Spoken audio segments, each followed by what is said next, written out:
For years, Senator John Cornyn represented the whole Republican establishment model perfectly. Careful, institutional, procedural, safe. But that version of Republican politics increasingly feels disconnected from the emotional energy of the modern Republican base. Republican voters today are not looking for polished institutionalism. They are looking for confrontation, loyalty, aggression, alignment with Trump's agenda. And Cornyn has increasingly struggled to convince Republican voters that he belongs in that movement anymore. That is why Trump's endorsement of Texas Attorney General Ken Paxton was such a political nuclear bomb. The moment Trump endorsed Paxton, the race fundamentally changed, because Republican primary voters no longer merely see Trump endorsements as symbolic gestures. They see them as movement certification. They see them as Trump telling the base who is fighting for them and who is not. And the brutal truth for Cornyn is this: many Republican voters no longer trust him to fight. That perception did not emerge overnight.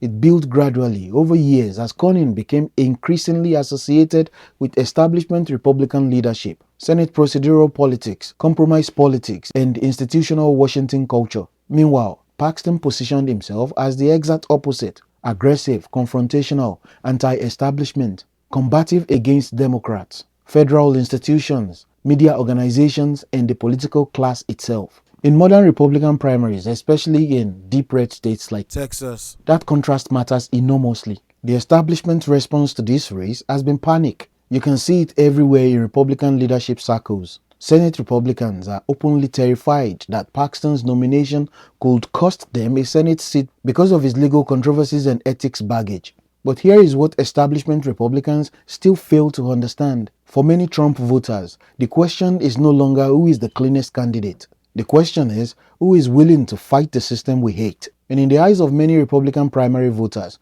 Cornyn increasingly looked like part of that system. That is why this race has become so symbolic. It is not merely Paxton versus Cornyn. It is MAGA populism versus institutional republicanism.